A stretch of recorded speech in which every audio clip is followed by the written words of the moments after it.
Assalamualaikum warahmatullahi wabarakatuh dan selamat sejahtera murid-murid. Hari ini kita akan menyambung pelajaran RBT unit keempat Teknologi Pertanian berkaitan reka bentuk pertanian bandar. Tajuk pelajaran kita adalah jenis-jenis sistem takungan dan cara sistem takungan berfungsi.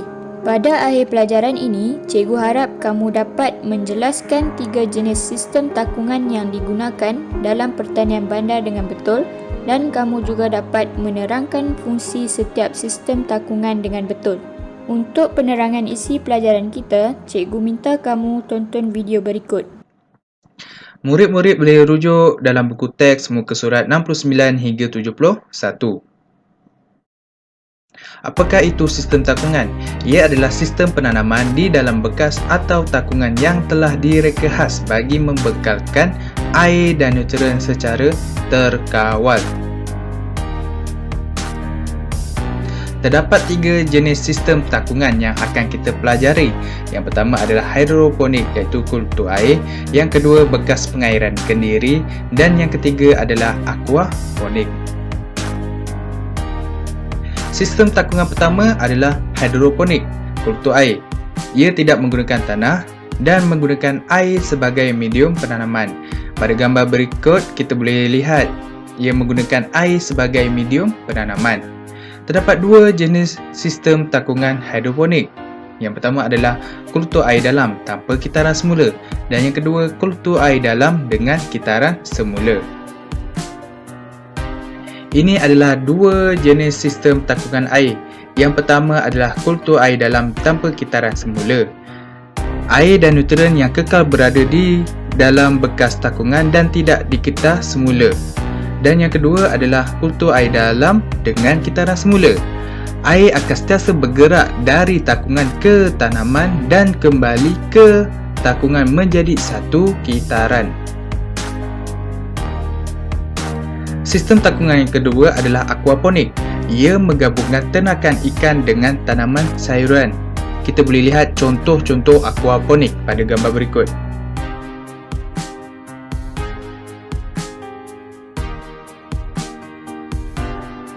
Kita akan lihat satu proses kitaran yang menggunakan sistem aquaponik. Kitaran ini akan sentiasa berulang dan kita boleh lihat proses yang pertama iaitu ikan diberi makan dan menghasilkan sisa iaitu najisnya. Sisa ikan iaitu najisnya dipam ke dalam bekas tanaman dan akan terus ke bahagian bakteria menukarkan najis ikan iaitu amonia kepada nitrat untuk kegunaan tanaman. Air menjadi bersih dan kaya dengan oksigen. Seterusnya, air bersih kembali semula ke tangki air yang ada ikan. Untuk sistem yang ketiga adalah bekas pengairan kediri. Bekas yang direka dengan bahan-bahan tersendiri, mempunyai 3 ruang berasingan. Untuk yang berwarna hijau adalah ruang penanaman, yang berwarna biru adalah takungan air dan yang berwarna kuning adalah ruang partikel kapilari. Partikel kapilari ini berfungsi untuk membawa air naik dari takungan air ke bahagian medium penanaman. Nanti kita akan lihat contoh bahan-bahan yang boleh digunakan di ruang partikel kapilari. Ini adalah contoh bahan yang boleh menyerap air yang boleh diletakkan di ruang partikel kapilari.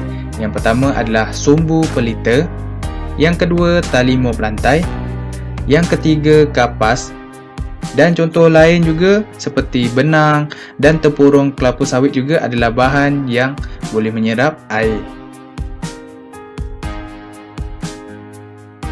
Seterusnya, cara sistem takungan berfungsi. Kita akan lihat bekas pengairan kendiri dan kultur air. Kita akan lihat bekas pengairan kendiri berfungsi. Terdapat penanda aras air, selain itu saluran air dan yang ketiga lubang limpah air digunakan untuk membuang air yang melebihi sukatan. Pada gambar rajah, kita akan lihat proses bekas pengairan kendiri. Air dari bahagian bawah akan naik ke bahagian medium melalui bahan yang boleh menyerap air. Fungsi penanda aras air akan menunjukkan aras air dalam takung penanaman tersebut.